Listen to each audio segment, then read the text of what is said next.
Report Court is back in session. Today's case, the parents of a University of Pennsylvania student are suing Panera Bread. This after their daughter had died after she'd consumed the chain's highly caffeinated charged lemonade, and they believe the two are linked. Right. They say their daughter, 21-year-old Sarah Katz, had a heart condition and would have never bought the lemonade if it was advertised as an energy drink. Katz's parents claiming that the company failed to properly label that product. We're taking up the case today with Erin Elmore. She's an attorney. Also joining us, Thane Rosenbaum, a distinguished professor with Taro University. For the purposes of today's segment, Erin's going to represent the family, and Thane, if you could represent Panera Bread. Welcome both. The company said it will now display enhanced disclosures about the high levels of caffeine in the drink. So Erin, start us off here. How does this play into the family's case?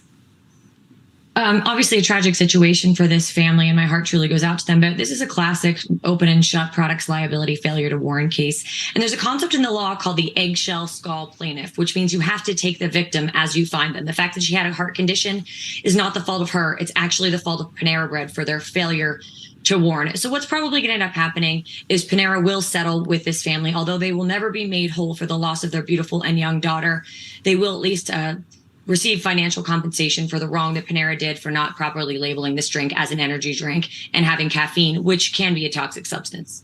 And moving forward through this and continuing to sell the product, Professor Panera responded in a statement saying, quote, "We were saddened to learn this week about the tragic passing of Sarah Katz.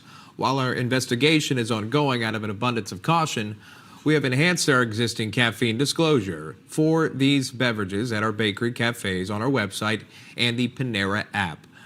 End quote there. What would be the defense of Panera here, Professor? Sean, obviously a tragic event, but we as Panera take consumer health and safety very seriously. But this is totally unforeseeable. This is beyond an eggshell skull. We know what celiac disease requires, that we provide notification of gluten, but this condition was not widely known. And frankly, Sean, we call the drink charged lemonade, char. So again, we're in compliance with the FDA, and this is an unforeseeable event, and some self-reliance needed to be expected here. And the minute we learned of this, we took affirmative steps to make sure that everyone else from now on will know. Erin, could you address that point again, the idea that it's not only labeled as charged, but also it does showcase the grams of caffeine? Yeah. Yes. Well, that was taken. Well, first of all, there's a concept that also states that subsequent remedial measures aren't really admissible here. So the fact that they made the changes after the fact doesn't change the fact that this poor innocent woman has passed away. So the fact that there was an indication of caffeine could considerably be consider her to be contributory negligent. But in this regard, again, you have to take the plaintiff as you find her with her current condition, and Panera will end up settling this case for the family. Also, the lawsuit adding this, that the caffeine level, we saw the milligram amount, but it in the large size, the charged lemonade exceeds that of a 12-ounce can of Red Bull or 16-ounce can of those Monster energy drinks combined.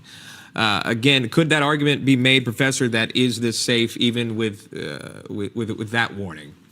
Sean, again, we're not into this. I don't know if we're not into this case yet, but they'd have to even establish that she bought a large. How do we know she didn't buy a small? Right. Strong arguments from both sides, by the way. If you both could stand by, Thane and Erin, we wanted to welcome in Andrew Cherkasky. He's been listening in, criminal defense attorney, here to play judge and jury.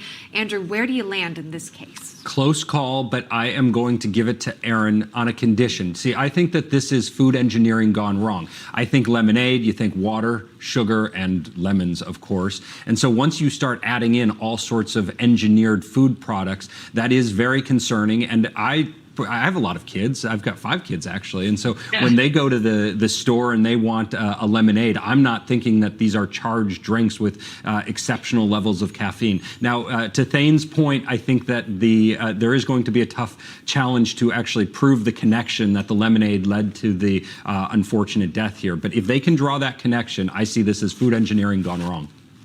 All right, very interesting. Again, we'll watch and wait and see how this actual case plays out. But for the purposes of today, our thanks to Erin, Andrew, and Thane. National Report Court is adjourned. I've never seen a judge with such great hair. Oh, well, thank you so much. I appreciate it. Coming up.